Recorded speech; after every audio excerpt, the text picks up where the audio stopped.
Hey guys, welcome back to We Watch a Movie. I'm Mike, he's Jay, and we're here to review Godzilla! Gotta. Let them fight. We watched a movie. Yeah. We watched a movie.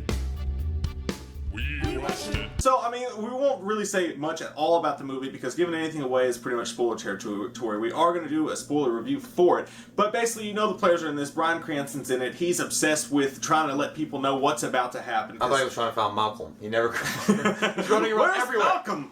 Stuff goes haywire. They're doing strange testing and things that they shouldn't be doing, and bad stuff ends up happening. Godzilla comes out. Shit goes cray-cray, and basically that's all I want to give away right now. When you say shit goes cray-cray, it just thinks I'm gonna go pick up a Kanye West album and just listen to it. It's like, watch it. Gotta play this one a little bit close to the chest, Lucius. You know what I'm saying? What? Oh, you're trying to be like Batman. Ha ha! So I think that the overall movie, that the massive destruction that they showcase in this is what sets this movie fucking, for me, tails and heads above everything else. I loved it. I didn't care that much about the actors necessarily. I mean, they weren't bad or anything. Bryan Cranston was Bryan Cranston. He was a great actor, but I didn't care that much about those actors. Like, it wasn't like their plight didn't concern me. I mean, it didn't. It's just like it wasn't the driving force for the movie for me. The fucking special effects and the monster of Godzilla was what the driving force behind this was, and just the overall destructive nature behind it. That was like, holy fuck beans. Yeah. The special effects are absolutely amazing. I mean, and then there's been a lot of talk you don't get to see Godzilla enough. For me, I got my money's worth because when they do show Godzilla and things finally pan out, they do a little quick teases here that might piss you off, but when you finally get to what you're looking for, the battle, the great shit, all the stuff that happens, it's totally worth it. They show Godzilla in full form, and you're gonna love it. When you see Godzilla, though, you do get so excited. Though, you really start, like, you want to stand and go, Godzilla! Godzilla! You get like, you're like, ah. Well, this movie had me cheering at certain points in the audience. I was like, oh shit, son! There were actually worse than people in the audience. I mean, it was a little corny how they were doing it. They were like, I was like, no. And without giving anything away, all the little things about Godzilla that you know and that you expect, you will get to see those, and they are badass with the new technology that we have today. The way that they do it is fucking phenomenal. Gareth Evans, who directed this movie, did Monsters before. I just watched that the other day, and he did a really good job with little effects there. Here, you actually see a director who did a lot with the little, and then you give him a lot, and he makes it even bigger than that. Yeah, he delivered on what he is. He's a monster director, a monster movie director. He gave a great monster movie, so that's pretty much it. And really, a lot of people also said Aaron Taylor Johnson in this movie was a little bit wooden. I didn't get that too much because he's a soldier. I mean, he's a lieutenant. He's got his objective at hand. He knows what he has to do, and he's really concentrated on saving his family and saving everybody else and doing what he's got to do. And then also, it's kind of like a microcosm of the movie as a whole. The movie doesn't concentrate on, oh my god, we're losing this many lives. It doesn't concentrate on people crying or freaking out too much. It's really, the whole movie's about the solution. I mean, we get right down to it. It's like, how are we going to stop this? What are we going to do? And they show it. It's streamlined. Well, that's what I'm saying. It's not a humanistic movie. It's not from the point of view as humans and how they're dealing with it. I think that's the only thing about this movie that sometimes I think it got confused on, because it didn't, for me, it kind of floundered between, is this going to be a movie about the plight of humans and just trying to survive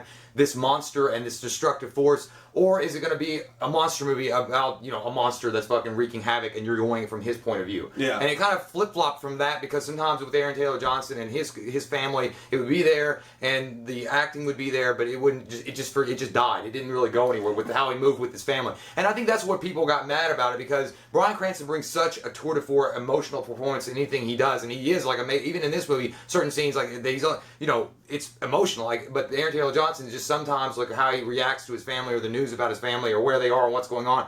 Maybe it just comes off to some people are like, does he care? Like, it just seems like, I mean, he has a kid and he has a wife that he may not see again. He just is like, I gotta go save this boat. It's just, I don't know. But he wasn't bad. There's nothing wrong with Aaron Taylor Johnson. He just looks like, I was telling Mike when we were driving, if you got a G.I. Joe, like a plain vanilla G.I. Joe action figure. He plays it well. Yeah. And there's nothing it's articulate and it moves around. You can position it, but it's just... Yeah, and when Cranston's on screen, there is a huge humanistic element. Because, like I said, he brings it. I mean, Cranston's awesome in this movie. I mean, the part that you see him in the trailer is how he is this whole movie. He's a little bit over the top, but in a great way. It's not too much at all. I loved Cranston in this movie. I wish he was in it more.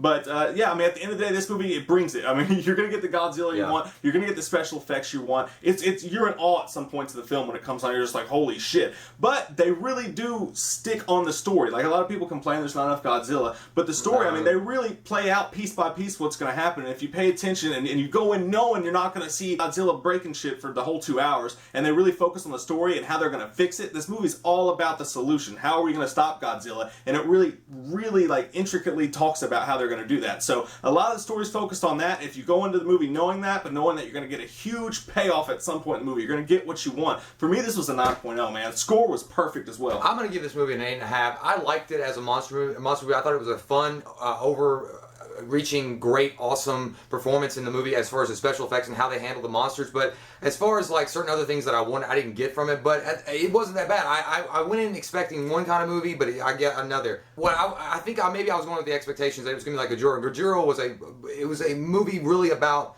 humans trying to overcome this creature, but it was also focusing on nuclear disarmament, and it had a political message behind. This movie was really just a monster movie with great special effects, great destruction, great awesome soundtrack, good actors, but still overall their role in it was supporting Godzilla. Godzilla was the main star, and that was what it was. And still, for me, that's fine. It's an 8.5, but maybe I just wanted a little bit more. And that's not. I don't even care if they didn't put the political stuff in it, but I just wanted that little bit of extra human part in it that they didn't have. Yeah, and they touch on the whole nuclear side of it slightly, but I get what you're saying. It's not that the whole movie shows Godzilla the entire time. There's a story and stuff to it, but they don't really have those overtones. Yeah. It's not. The movie doesn't have a lot to say. So when I say that's all right. Yeah. So when I say 8.5, I'm not saying that's not a shitty score at all, and it's a really high 8.5. But it was it's just a one kind of movie that I thought it was going to be, and it turned out to be another kind of movie. But it was still awesome because it was that kind of movie. Yeah. It could have been awesome either way, but it was this kind of movie. So I get you. Yeah. I'll throw it down there. So guys, the question of the day is: what's your favorite monster movie of all time? What's the scariest monster movie you've ever seen all time? For me,